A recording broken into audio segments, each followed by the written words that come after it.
Buen día. Hoy otra cápsula de actualidad médica. Nos acompaña el día de hoy el doctor Miguel Mesa, reumatólogo de Clínica Bolivariana, profesor de la Escuela de Salud de la Universidad Pontificia Bolivariana, cofundador del Grupo Clínico Especializado, colega, amigo y compañero de residencia. Vamos a hablar hoy de las estrategias de tratamiento en arteritis de células gigantes. Recientemente hicimos una revisión de guías, evidencia y controversias y vamos a sacar los puntos más importantes, a nuestro parecer, que se deben llevar a casa de esta discusión. Miguel, muchas gracias por acompañarnos. Sebas, muchas gracias a ti por la invitación. Muy bien, Miguel. Como habíamos comentado previamente y como se discutió en la charla, ha habido un gran avance en arteritis de células gigantes, no solamente desde el punto de vista de tratamiento, sino también avances en cuanto a imágenes, valoración clínica e incluso valoración de efectos secundarios y pronóstico. Desde el punto de vista de fisiopatología y de clínica, ¿qué crees que ha sido lo más importante o lo más novedoso en los últimos años? Sebas, tenemos muchas cosas. Digamos que el proceso fisiopatológico de la arteritis de células gigantes tiene un compromiso en el cual hay un compromiso especialmente de la adventicia. Y es un proceso que hemos ido entendiendo que es un proceso inflamatorio maladaptativo, en el cual se produce una respuesta de neovascularización, que es al mismo tiempo de respuesta, pero que con el tiempo puede llevar a los daños que vemos con la hipertrofia de la media y con la segmentación de la lámina interna. Digamos que desde el punto de vista fisiopatológico ha tomado fuerza el concepto de que puede ser una enfermedad producto de la inmunosenescencia o del proceso propio del envejecimiento en el sistema inmune.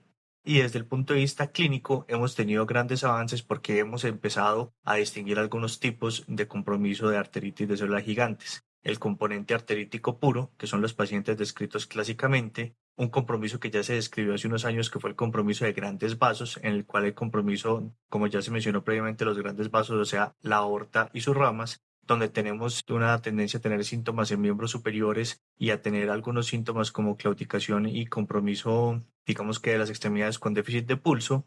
Y adicionalmente a eso tenemos otros subtipos, que es el subtipo completo, en el cual tenemos la arteritis y la presencia de los grandes vasos, y un subgrupo que es poco conocido, en el cual tenemos la presencia de arteritis de las gigantes, pero sin arteritis, o sea, sin compromiso craneano y sin compromiso de grandes vasos, que es un subgrupo muy desafiante en el cual predominan algunos síntomas como es la claudicación en miembros inferiores y los síntomas inflamatorios, que son mayor de una hora, relacionados o parecidos a la polimialgia reumática, que hace parte del espectro de esta enfermedad. Es interesante ver cómo estos cambios y este aumento de conocimiento en la parte de la clínica ha llevado a una reformulación de cómo se proponen las estrategias de diagnóstico. Tenemos que tener en cuenta que ya tenemos a disposición pruebas que tienen una evidencia importante en cuanto a su sensibilidad y especificidad y su utilidad en el diagnóstico. Ver que salimos del mundo de la angiografía al mundo del angioTAC, de la angioresonancia, de los PET-CTs y de la ecografía con protocolos para arteritis de células gigantes, con un rendimiento todos muy bueno, que según la presentación de cada paciente incluso se podría llegar a prescindir de la biopsia de arterias temporales. Ya estamos en un mundo de no todo paciente con arteritis de células gigantes tiene que tener una biopsia de arterias temporales. ¿Qué piensas de esto? Digamos que esos han sido cambios importantes que se han venido presentando. De hecho, ya en los estudios, como por ejemplo el estudio GIACTA, que fue el estudio de tocilizumab en el manejo de esta enfermedad, casi la mitad de los pacientes tenían diagnóstico por formas alternativas. Entonces yo pienso que lo que está pasando es que estamos cambiando el paradigma, así como estamos entendiendo mejor la enfermedad, estamos teniendo a nuestra disposición una gran cantidad de otras formas de diagnosticar.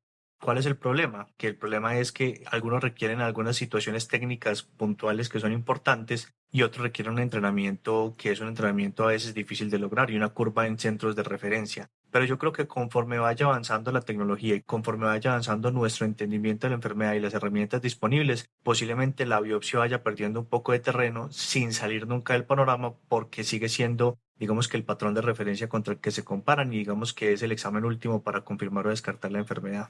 Vale. Cuando vamos a valorar o cuando vamos a evaluar las recientes recomendaciones o las guías que tenemos, que son 2018 EULAR y Sociedad Británica de Reumatología 2020, vemos con que parecidas tienen algunas diferencias. Todas proponen tratamiento con monoterapia de esteroides en la mayoría de los pacientes, a no ser que hayan factores que lo hagan a uno preocuparse por el riesgo de toxicidad.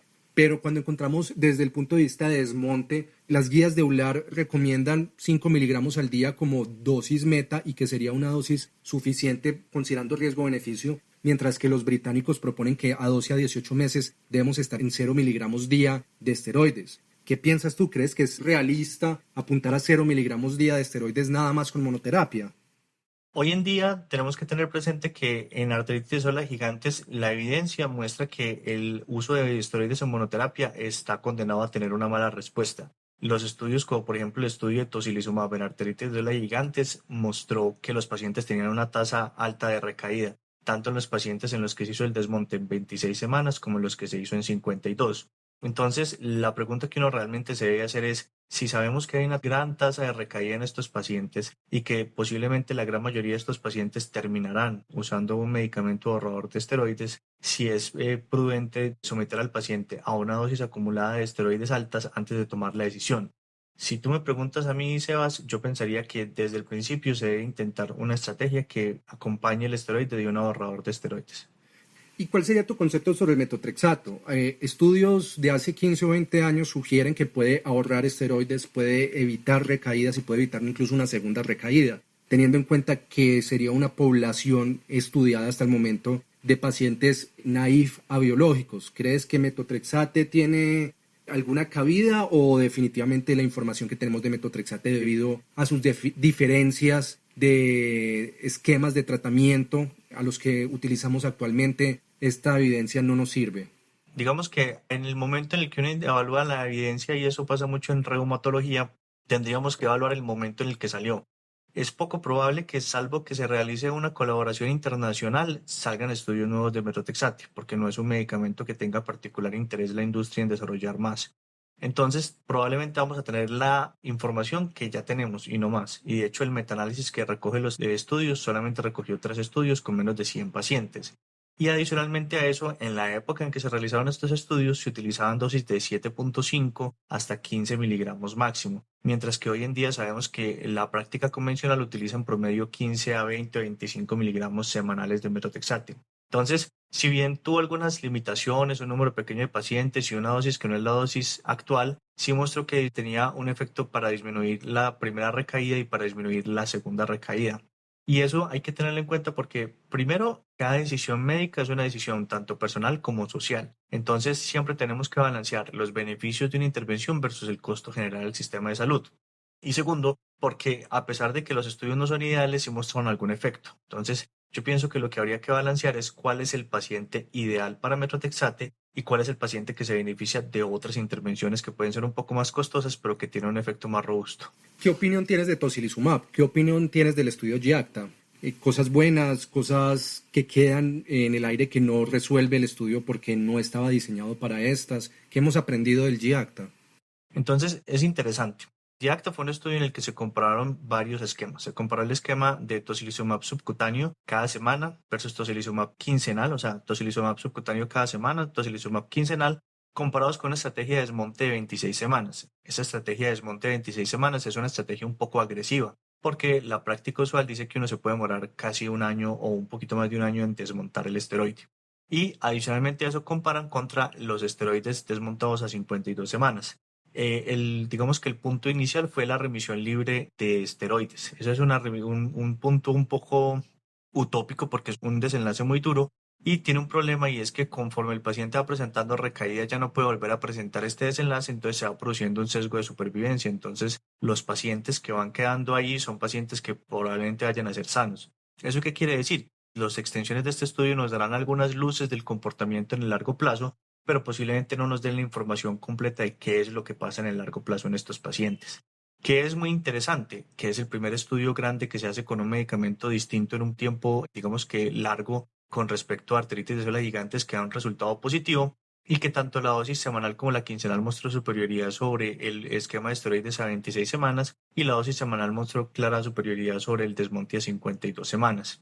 Hay algunas cosas interesantes. Ellos tuvieron que hacer un enmascaramiento de los reactantes de fase aguda, de PCR para todos los participantes, y de los reactantes como la sedimentación para el examinador clínico para evitar romper el ciego del estudio, lo cual es una evidencia de que el estudio se hizo con mucha calma y se hizo muy bien realizado para evitar generar sesgos que pudieran producir confusión. Y la otra cosa que es muy interesante es que ellos hicieron un análisis jerárquico, es decir, fueron probando distintas hipótesis, tenían la hipótesis principal y después de esta fueron probando distintas hipótesis. Y a pesar de que esta práctica pueda parecer un poco inusual porque no estamos acostumbrados a realizarlas en los estudios clínicos, cuando son enfermedades raras y son enfermedades que requieren una inversión tan grande para hacer un estudio, lo ideal es tratar de sacarle el mayor jugo posible al estudio de la información y por eso se hace una planificación jerárquica de los análisis de las distintas hipótesis y las distintas preguntas que tienen para el estudio. Y esto está bien porque fue un análisis hecho a priori, en el cual ese estudio a priori permitió, con un plan bien diseñado, llegar a muchas conclusiones y entender muchas cosas que teníamos pendientes entender de esta enfermedad.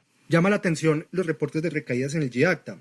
Como ya tenemos los reportes, placebo tuvo más recaídas que los pacientes que estaban con tocilizumab, pero uno de los datos interesantes en estos grupos de recaídas es que la mayoría de los pacientes cuando tenían una recaída, esta se presentaba cuando aún tenían presencia de esteroides, usualmente por dosis de 20 miligramos día. Hay una hipótesis interesante que sale de estos datos del GIACTA y es que probablemente cuando un paciente hace una recaída, que es generalmente valorada de forma clínica, la falta de control o la pérdida de control de inflamación a nivel vascular se cree que ya lleva varias semanas, no sabemos si meses, no sabemos exactamente cuánto tiempo, de haber perdido este control y que por eso los pacientes presentaban las recaídas, incluso en los grupos de placebo a largo plazo, al compararlos con pacientes que estaban con nada más 6 meses de prednisolona. ¿Crees que esto pueda modificar en el futuro cómo enfocamos nosotros el tratamiento de arteritis de células gigantes? Esta hipótesis de pérdida de control vascular mucho antes de manifestaciones clínicas de recaída. Sí, pero me parece que es difícil saber exactamente cómo la va a modificar. ¿Por qué es difícil? Porque sabemos que las imágenes en muchos casos pueden ser confusas y pueden tener actividad residual y aún, por ejemplo, en grandes vasos cuando hay compromiso extenso, el proceso de cicatrización puede marcar. Entonces uno intuitivamente pensaría que podría ser un seguimiento, pero ese seguimiento con imágenes todavía no sabemos cómo se va a hacer, cada cuánto y si la información que nos va a brindar nos va a permitir manejar mejor la enfermedad o al contrario nos va a complicar. Y la otra cosa que es importante es que así como tocilizumab crea soluciones, también genera problemas nuevos y es porque al ser la interleuquina 6 el principal factor determinante de los reactantes de fase aguda, si tú bloqueas la interleuquina 6 vas a perder el efecto de los reactantes de fase aguda sobre las reactivaciones. Me explico, la capacidad de los reactantes de fase aguda de decirte que estás en presencia de una reactivación. Y eso nos va a obligar a tener que ser muy acuciosos en la evaluación clínica de los pacientes para detectar tempranamente estas recaídas. Muy bien. Teniendo en cuenta todo esto, ¿cuál sería tu esquema de tratamiento para un paciente con arteritis de células gigantes? ¿Monoterapia, esteroides más metotrexate? ¿Consideras el metotrexate útil? ¿No lo consideras útil? En un paciente naif, en un paciente que nunca ha recibido biológico, porque obviamente el paciente que ha fallado un biológico, la limitación terapéutica es importante. En un paciente que recién está debutando en arteritis de células gigantes, ¿cuál sería tu esquema de manejo? Yo pensaría que la forma más sencilla de clasificar a estos pacientes es: todos los pacientes claramente necesitan esteroides. Si el paciente tiene síntomas visuales que puedan estar hablando de una catástrofe ocular inminente, requeriría pulsos de esteroides. Con respecto a metotrexate o tocilizumab, lo que yo haría sería que definiría el paciente. Si el paciente, como tú dices, ya tenía una recaída a pesar de tratamientos previos, tocilizumab. Y si el paciente tiene signos de mal pronóstico, como los mencionan las guías inglesas, también consideraría que el paciente es candidato a tocilizumab. Si no tiene ninguna de estas indicaciones, yo intentaría primero metotrexate como un medicamento ahorrador de esteroides. Perfecto, Miguel. Muchas gracias por habernos acompañado hoy. Muchas gracias a ti por la invitación. Siempre es un placer para mí estar aquí al lado tuyo. Los esperamos con información concisa y de utilidad para una próxima cápsula.